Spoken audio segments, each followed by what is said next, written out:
भारतीय जनता पार्टीच्या नेत्या जुन्नर विधानसभेच्या अपक्ष उमेदवार आशाताई बुचके यांना नारायणगावच्या खैरे हॉस्पिटल या ठिकाणी ऍडमिट करण्यात आले। आज सकाळी अचानक आशाताई बुचके यांची तब्येत खालावली आणि त्यांना त्यांच्या गाडीतच चक्कर आली। त्यानंतर त्यांना खैरे हॉस्पिटल या ठिकाणी आणण्यात आले। डॉक्टरांशी चर्चा केल्यानंतर त्यांना मोठ्या प्रमाणावर विकनेस आला असल्याने त्यासोबतच त्यांचा बीपी देखील कमी झाल्याने आशाताई बुचके यांना ऍडमिट केले। त्यांना आरामाची नितांत गरज आहे आणि त्यांना खैरे हॉस्पिटलमध्येच ऍडमिट ठेवण्यात येणार आहे। त्यांची तब्येत सुधारताच त्यांना डिस्चार्ज देण्यात येईल असंही डॉक्टरांनी सांगितले। यावेळी बोलताना भारतीय जनता पार्टीचे तालुकाध्यक्ष संतोष नाना खैरे यांनी देखील ताईंना नारायणगाव या ठिकाणच्या रुग्णालयात दाखल केले। त्यांची तब्येत आता सुधारते, मात्र ताईंना भेटण्यासाठी कार्यकर्ते आणि अनेक मंडळींचा ओघ सुरू झालाय।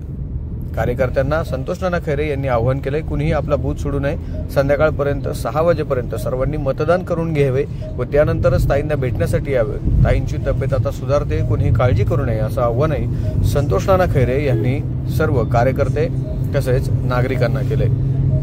पहा.com साठी नारायणगाव।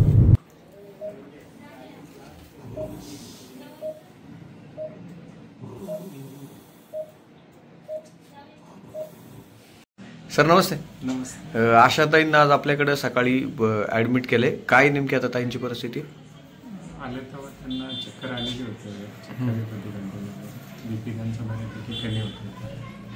ब्लडचे रिपोर्ट केले, व्हायरल इन्फेक्शन दाखवलं, त्यामध्ये थकवा खूप प्रमाणात आहे त्यांना वगैरे।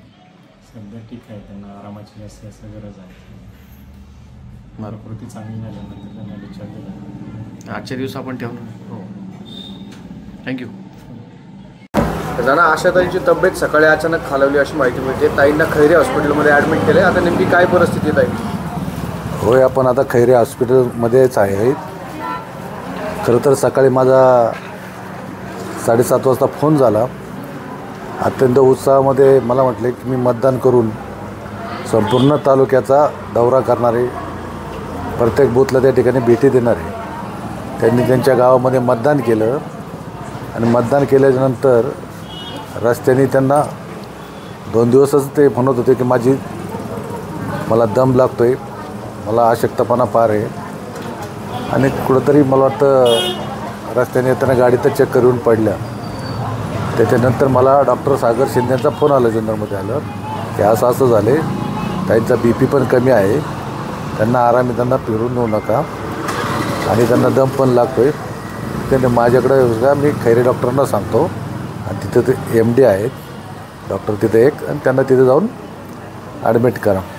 आता केलेले आहे, डॉक्टरांनी सगळे चेकअप त्या ठिकाणी केलेले आहेत। फक्त बीपी आणि थोडंसं प्रॉब्लेम आहेत, डॉक्टर म्हटले कवर होण्यासारखे।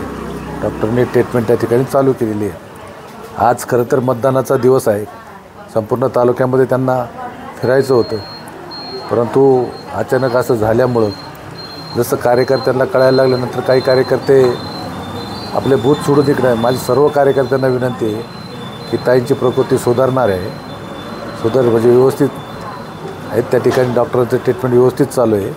कुठल्याही कार्यकर्त्यांनी बूथ न सोडता 6 वाजेपर्यंत आपल्या बूथवर चांगल्या प्रकारचं मतदान करून घ्या आणि नंतर आपले बूथ सोडा। कुणीही बूथ सोडून इकडं, कारण शेवटी आपल्याला त्या ठिकाणी मतदान करून घेणं अत्यंत महत्त्वाचं आहे।